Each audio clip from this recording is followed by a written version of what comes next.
Rev up your engines!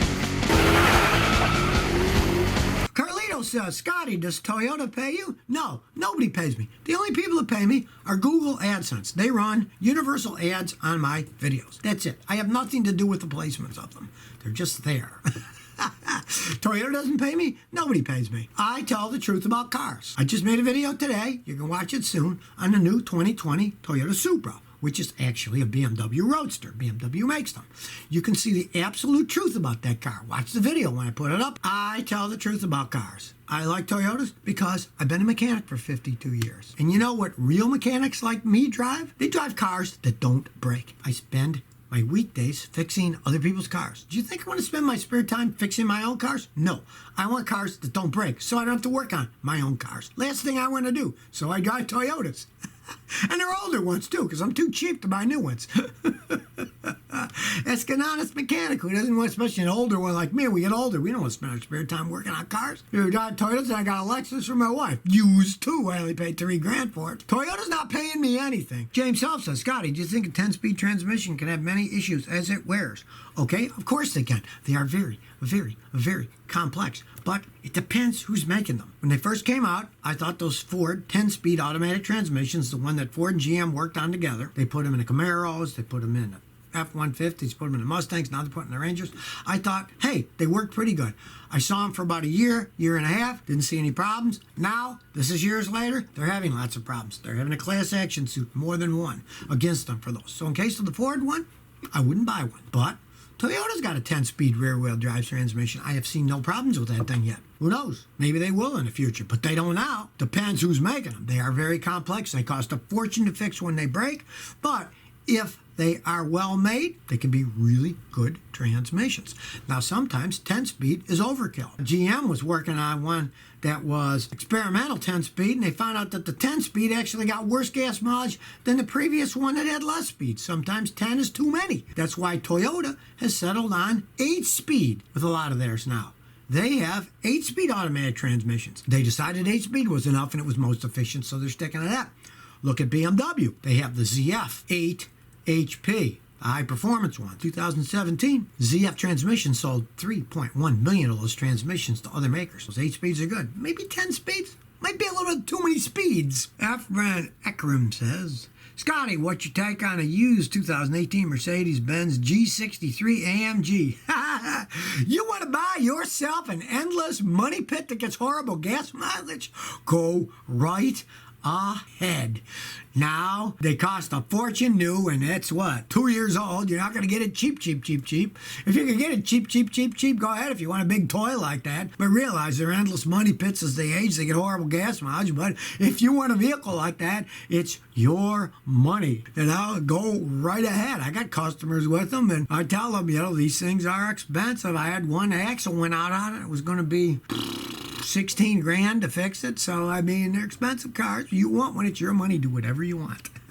Dream Butcher says, Scotty, can bad oxygen sensors cause misfires? Well, of course they can, because they set the air-fuel ratio. And if they're not given the right information, the car could give the wrong fuel and it could have a misfire. A lot of times, this is a real confusing thing about misfires. A lot of people think my engine's misfiring, so something's wrong with the ignition system. It's not firing. To some extent, that's true, but that's not the whole story. If you don't get the right fuel into the cylinders, it can also misfire. If you get too much air, it can misfire. If you got a vacuum leak, it isn't always the ignition system that causes misfire. It can be the air-fuel ratio, and that's all controlled by the oxygen sensor, so yes, they can cause that. Mo Chill says, why did Toyota use a BMW motor in the Supra instead of a high-performance Lexus motor? Well, that's a very simple answer, because the Toyota Supra is a BMW. It's made in a BMW factory. The only difference between a Toyota Supra and a BMW Z4 is that all the Z4s are convertibles. They're both made, strangely enough, not even in Germany. They're made in Austria by Magna Steyr, the same company that makes the Mercedes G-Wagon. They're made on the same assembly line. And as it stands today in 2020, the difference between the Supra and the BMW Roadster is The Supra has 320-something horsepower, and the BMW has 380-something horsepower. Now, they say next year, 2021, Toyota's also going to have the 2 supercharger, 383 horsepower one. But the car's not made by Toyota. That's why it doesn't have a Toyota engine in it. All the parts on it are BMW parts. They're made in Austria, like I said. Not made in Germany. They're made in Austria by Magna Steyr, which, interestingly enough, is a Canadian company now. Magna used to be Steyr, Mercedes, Benz, something. Now it's Magna Steyr, which is owned by a Canadian. It's a Canadian company. So it's actually a Canadian, Austrian, German Toyota. But it's all made in Austria. There are no Toyota parts on it. Jukes in 98 says, Scotty, what do you think of MK5 Volkswagen Golf GTIs? Really fun, zippy cars that I would never buy because they're Volkswagens. They're endless money pits as they age. They have way too much plastic parts on it. The technology, it has Porsche, Audi technology in it in a Volkswagen, so they're no longer like the old Beetles were easy, cheap to fix.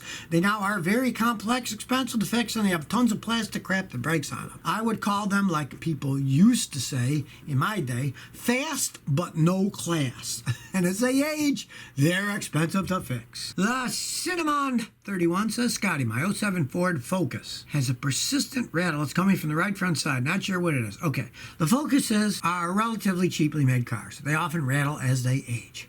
I have a video, how to check out your own car suspension. Watch it, you'll get all the tips. Basically, you can jack it up in the air and then pull on the wheel, see if it's tie rods, ball joints are worn. If not, a lot of times, it's the strut mounts. They'll rattle because they're rubber and they're worn, and you have to replace the strut. And the strut mounts in that case. Jack it up, pull on it, see if you can figure out what it is. It can also be, check the bodies. A lot of times the bodies are so cheaply made that that plastic crap inside, the little clips come off and then they rattle like Magnuloke and the clips are missing.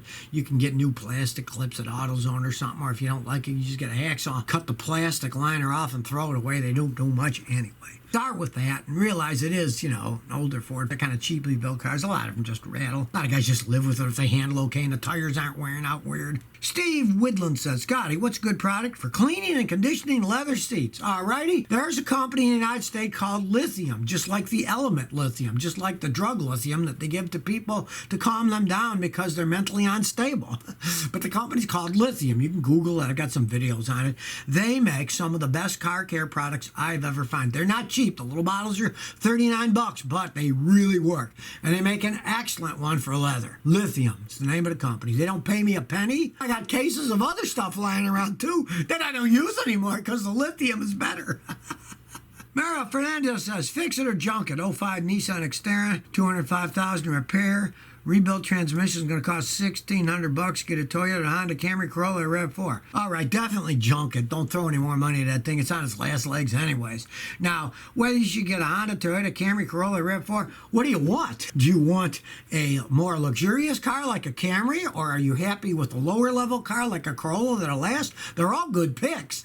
You just decide what you want to get, you know? You want the cheapest economy transportation you can get that's going to last. Corolla. You want a little more luxurious ride, get the Camry. You want a mid-size SUV, get the RAV4. You pick that yourself. Brandon Taylor says, Scotty, would you buy a F-250 2016 Ford truck? If I wanted a giant truck for hauling stuff, yes. I personally will never buy one because I have no reason for a giant truck that hauls anything. I live in the city. You know, I do have a chainsaw because it's Houston and tornadoes come through and hurricanes and stuff, so I got to cut down trees if the stuff blows it over, but I have no use for a giant truck. I live in the city. I already got 3 cars that I hardly ever use. I don't need a truck on top of it, you know. If I ever needed a truck, I'd just call a friend and bring it over and I'll use his truck, or I'll rent one from Lowe's or something if I got to pick something up. I have no reason to have one. But if you want a big truck for hauling stuff, sure, the F-250s are good trucks. And like anything else, pay a mechanic, check it out first. You can't trust what people tell you when they're selling you a used vehicle. Mechanic says it's in good shape, go ahead and buy it. They're solid trucks, especially if they're diesels. DJJ Dillon said, Scotty, what's your opinion on Australian Ford Falcon and the Holden Commodores? Well, they were great vehicles. I never owned them. I got friends in Australia that love those things, but unfortunately, with the world economy the way it is, they've completely shut down Holden. They don't make cars anymore. A lot of these companies like Ford and GM, they're shuttering plants all over the world because they figured they can't compete. They go, oh, well, we can't compete with the Chinese companies and Toyota and all the Japanese companies, so they're just pulling out and not even competing with them anymore. But, you know, from what I've seen, friends of mine that have them, they loved them. They were kind of cult cars, especially the Holden Commodores, big old V8 engines and stuff. People loved them, but they don't make them anymore. So if you never want to miss another one of my new car repair videos, remember to ring that bell.